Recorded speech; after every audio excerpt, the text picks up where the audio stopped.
Assalamualaikum warahmatullahi wabarakatuh. Perkenalkan, nama saya Silvian Robianti dengan NIM 1217050133. Di sini saya akan melakukan demo testing dan debugging pada proyek mata kuliah praktikum pemrograman berbasis Android.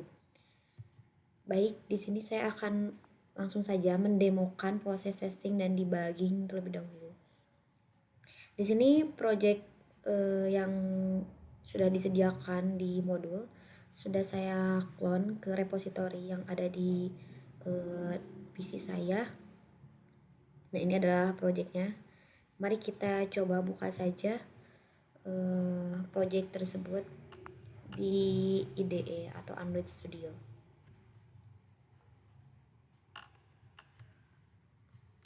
Baik, sekarang kita akan coba untuk buka proyek tersebut. Kita buka Windows baru.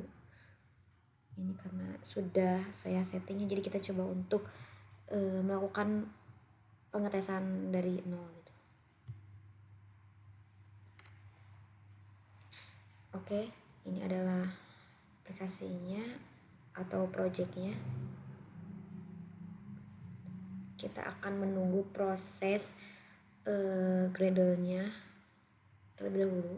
Di sini sinkronisasi Gradle sedang diproses, jadi kita tunggu saja untuk beberapa menit. Baik, proses sinkronisasi Gradle sudah selesai. Bisa dilihat sebenarnya proses sinkronisasi tersebut gagal dikarenakan terdapatnya perbedaan versi Gradle antara apa yang di project dan juga versi Gradle di IDE yang saya install ini.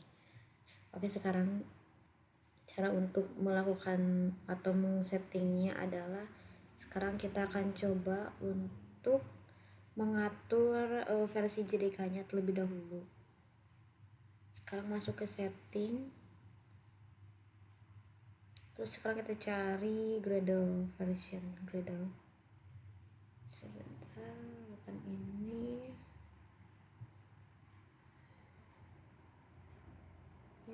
Tools Gradle. Nah, di sini kita atur Gradle JDK-nya menjadi 1.8.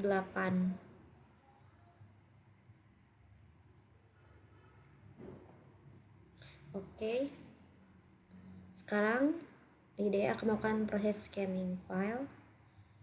Nah, jika sudah selesai, sekarang kita akan coba untuk upgrade Gradle wrapper to 7.2 version dan juga melakukan reimport project. Kita tunggu prosesnya.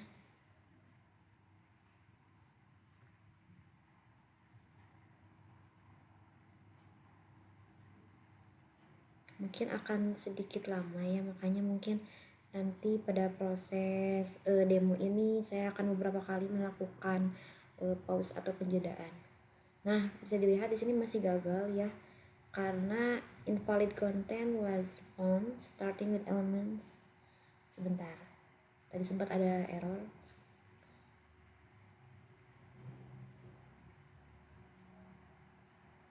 Oh ya, katanya ada incompatibility antara versi Android Studio dan juga Android Gradle plugin-nya gitu.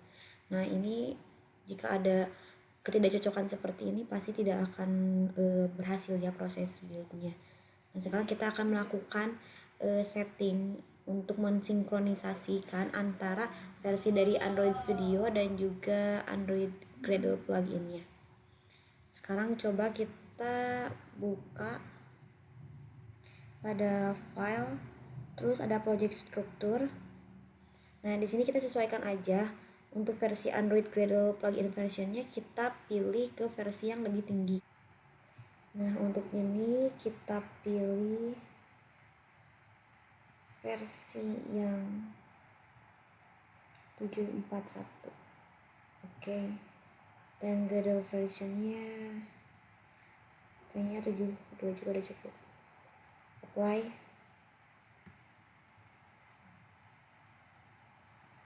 Oke.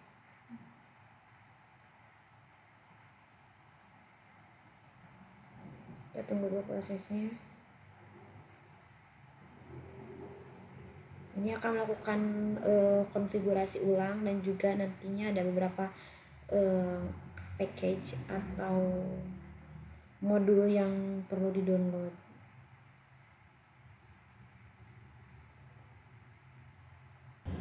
Nah, proses sudah selesai, masih gagal ternyata. Minimum versi Gradle yang support itu adalah 7,5. Tadi saya menyetingnya 7,2. Sekarang kita coba untuk atur ulang kembali. Ini tidak support ya ternyata Gradle versi untuk plugin 7.41 ya. Kita coba 7.5.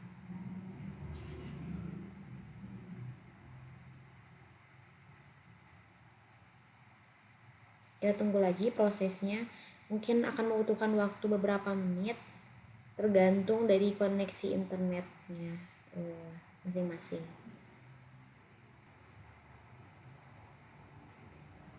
Nah, proses download sedang terjadi, bisa dilihat.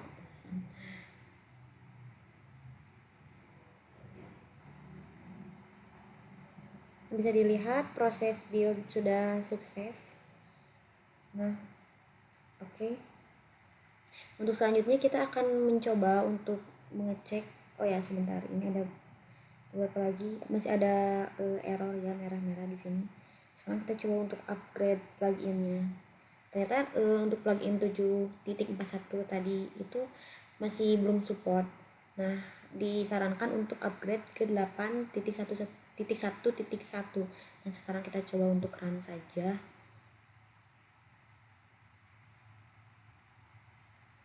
Lagi-lagi mungkin kita harus menunggu proses sinkronisasi ini selesai.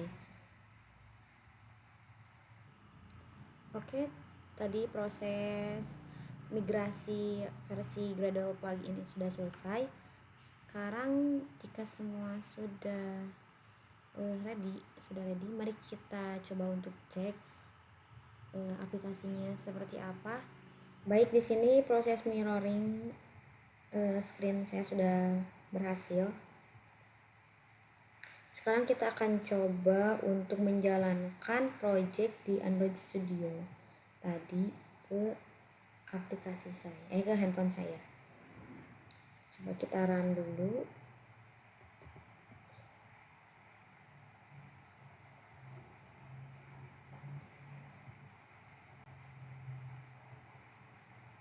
Di sini Gradle build sedang berjalan. Ditunggu untuk beberapa menit ke depan hingga proses selesai.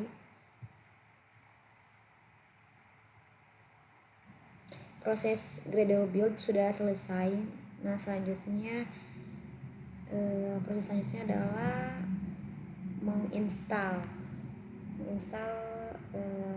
aplikasi. Nah, ini sudah terinstall ya di handphone saya. Sekarang kita coba untuk memasukkan angka random. Misalkan 21, 22 tambah. Sudah selesai, sudah sesuai. Kalau di ini hasilnya ini, kalau dibagi hasilnya ini. Dan begitu adalah hasilnya. Dan sekarang kita akan mencoba untuk melakukan testing dan debug pada aplikasi ini. Yang pertama kita akan coba untuk melakukan debug. Caranya adalah sekarang kita buka ke menuju file yang ada di package ini. Nah, menuju ke main activity.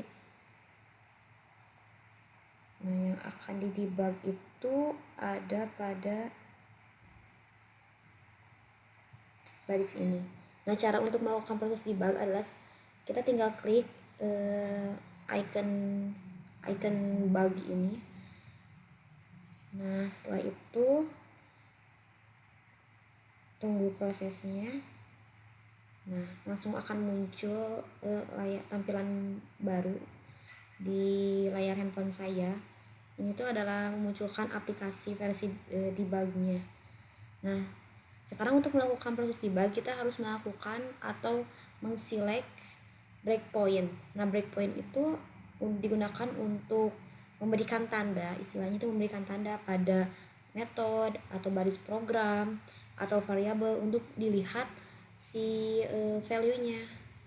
Nah, sekarang kita coba untuk select pada double operand 1, double operand 2,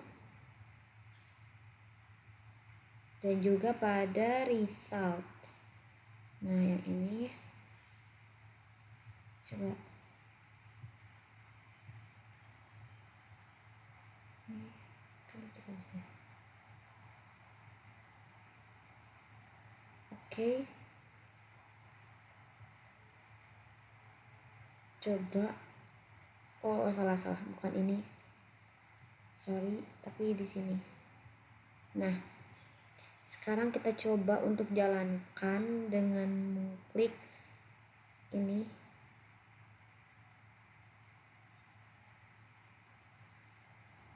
Coba kita masukkan angka random di aplikasi dan kita lihat apa yang terjadi. Add. Nah, ini ya, langsung muncul bahwasannya operator yang dipakai itu adalah add. Operator add ini untuk menambahkan nilai yang ada pada metode fungsi ini, fungsi pada operand 1 dan operand 2, dan memunculkan hasilnya di result. Seperti itu. Ini adalah proses debug. Selanjutnya adalah proses testing. Nah, cara untuk melakukan testing adalah kita buka file yang ada di package simple calc test. Nah, kita klik calculator test. Nah, sekarang kita coba pada method public void add two numbers. Nah, ini tuh untuk selanjutnya kita coba untuk run pada metode add two number ini, dan kita lihat apa yang dihasilkan.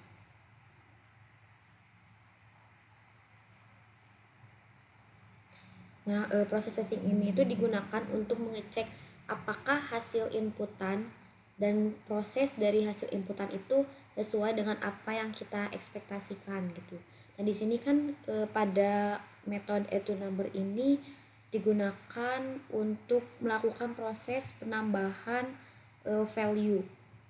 Nah, di sini diekspektasikan 1D dengan 1D jika ditambahkan itu hasilnya harus 2. Nah, sekarang kita akan tes apakah sesuai hasilnya 2 atau tidak, dan di sini sudah ada hasilnya ya. Ternyata memang betul sudah sesuai. Nah, sekarang kita coba untuk menjadikan hasilnya salah gitu. Apa yang akan terjadi? Coba kita run lagi. Nah, harusnya hasilnya juga salah tuh. Bisa dilihat test resultnya itu adalah failed atau gagal gitu, karena ini tidak sesuai dengan apa yang diekspektasikan. Nah, kemudian di modul ini sudah diinstruksikan bahwasanya kita akan melakukan tes berdasarkan beberapa unit kode yang disediakan. Untuk selanjutnya kita uji dari inputan itu seperti apa. Ini dia kodenya. Kita coba untuk salin saja langsung ke IDE, ke code editor kita. Ini kita komen saja. Coba kita masukkan di sini. Kita cek ada error ternyata. Oke, ini ada angka tidak perlu yang menjadikannya error. Nah, untuk selanjutnya ini dia beberapa metode-metode yang akan kita tes gitu. Kita akan menganalisa dari beberapa, ada 1, 2, 3, 4, 5 ada 6 metode ini untuk dicek itu peruntukannya sebagai apa gitu. Nah, untuk mengeceknya itu bisa secara keseluruhan, bisa juga satu-satu gitu per metode. Nah, untuk metode yang pertama itu add two numbers negatif. Ini digunakan untuk mengecek apabila inputan yang pertama itu lebih kecil dari inputan kedua, hasilnya itu haruslah bernilai positif jika ditambahkan, bernilai positif, dan tentunya dengan value hasil pengurangan dari value yang pertama, inputan yang pertama dan yang kedua. Contohnya itu adalah misalkan min 1D ditambah 2D, hasilnya itu harus 1D. Nah, kita cek apakah sudah sesuai.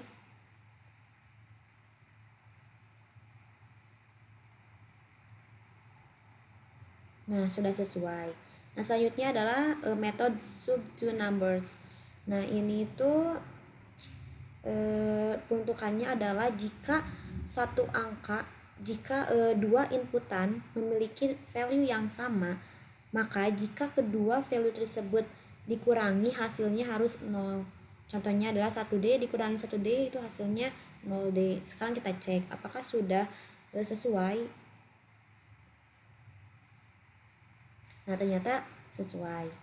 Selanjutnya adalah subworks with negative result. Nah, ini tuh fungsinya untuk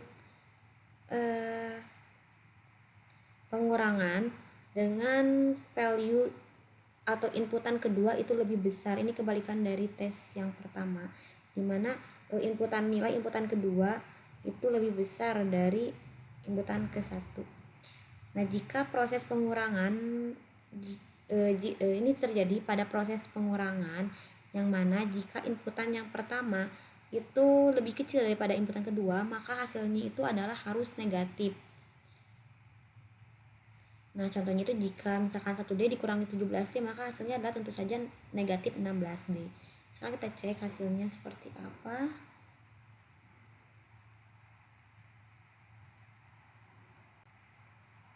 Nah, hasilnya tes berhasil. Nah, untuk selanjutnya itu adalah ada metode div to number. Ada mul to numbers. Ini adalah metode untuk proses multiple atau perkalian. Nah, jika misalkan bilangan pertama, inputan pertama dikali inputan kedua, maka hasilnya adalah hasil perkalian dari kedua bilangan tersebut. Contohnya di sini adalah 32D dikali 2D, hasilnya itu haruslah 64D. Nah, apakah sudah berhasil? Nah, berhasil ya hasilnya. Nah, untuk selanjutnya itu adalah metode div to numbers. Ini adalah metode untuk melakukan proses pembagian antara dua number atau dua inputan. Nah, sekarang kita coba untuk mengecek apakah berhasil. Testingnya berhasil ternyata. Kenapa? Karena memang betul 32D dibagi 2D itu adalah 16D. Nah, untuk selanjutnya itu adalah metode div to number 0.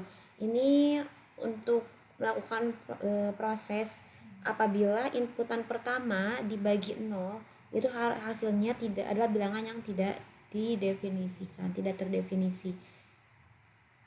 Nah, karena memang betul secara teori matematika apabila semua bilangan yang dibagi 0 itu adalah tidak terdefinisi dan hasilnya itu adalah berhasil.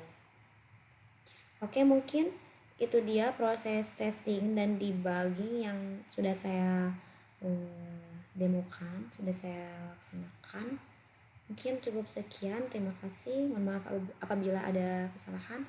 Assalamualaikum warahmatullahi wabarakatuh.